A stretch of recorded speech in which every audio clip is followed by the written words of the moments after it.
Let me bring you through what happened. Authorities tell me a car lost control here on that guardrail down there, just where it begins. You can see the signs are down.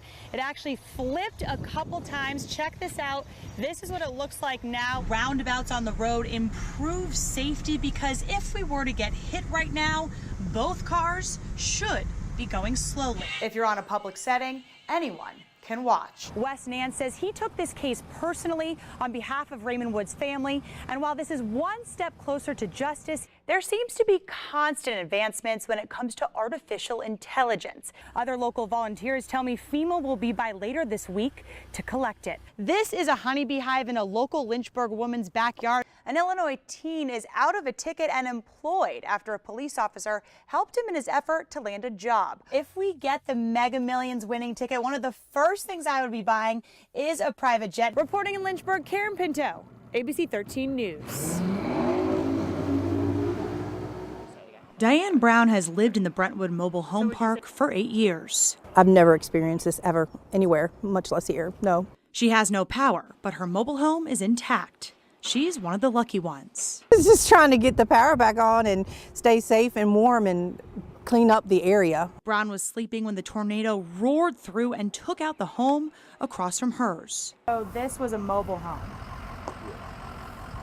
Yes. The tornado actually ripped the mobile home off of the hitch. She says the car parked out front stopped the debris from hitting her home. So would you say that car saved your life? Definitely, yes. Yeah. That car was definitely a lifesaver. Members from Thomas Road Baptist Church, Red Cross, and countless other volunteers are here to help. Even if it's just bringing waters for people or saying hello to people, hoping that can help them in any way possible. It seems to be affecting those who have the least means to take care of themselves and the most to lose. Brown says the spirit in this community is alive now more than ever. You had to go up and down the street to make sure everybody was safe. We've definitely come together and got to know each other better. Eileen Graybow looks on at the mountains of material lining her road, everything she used to own. At least it's a pile of stuff. It's not people. The inside of the retirement home she and her husband moved into is ruined.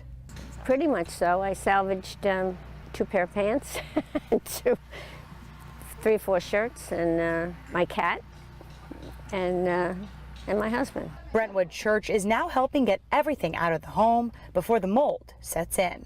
Very thankful. I mean, I can't even put it in words. Extremely thankful. They just, I don't know, they're sent by God.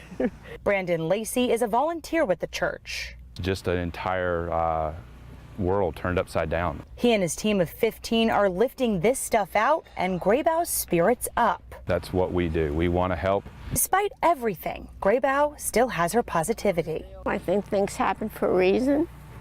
I don't know what it is, but there's a reason. Now that she understands natural disasters firsthand, she says she'll never be the same. This really hit home, and when I get my life back in order, I'm going to go volunteer somewhere.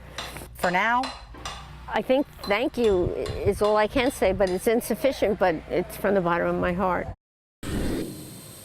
drones like these can be up and ready to go in just 5 minutes. In the past 2 years, the Bedford Fire Department deployed these 15 times, hoping to spot you from the sky.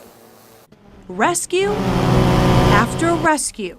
Drones have helped find people on land and on water with ease. Technology definitely plays a role in our job. Curtis Marshall is a firefighter and paramedic with the Bedford Fire Department.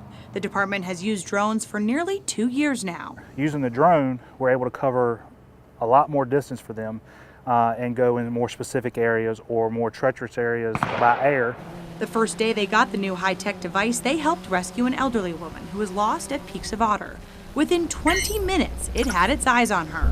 A rescue attempt the old-fashioned way, using first responders, volunteers, dogs, and a helicopter, may have taken hours or possibly days.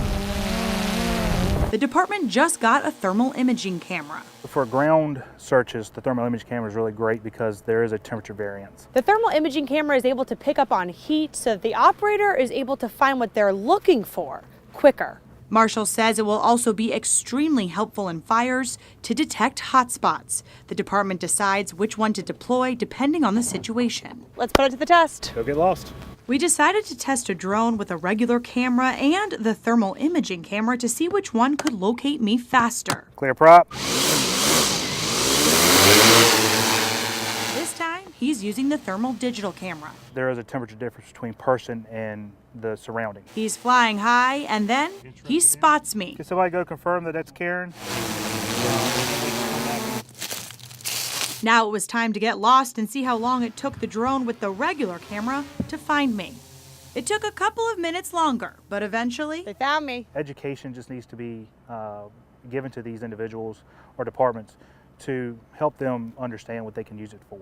The other consideration for first responders challenged by ever-shrinking budgets is finding ways to do things safely in a more cost-effective way. Having a drone versus a helicopter is a whole lot more resourceful and cheaper for the taxpayer.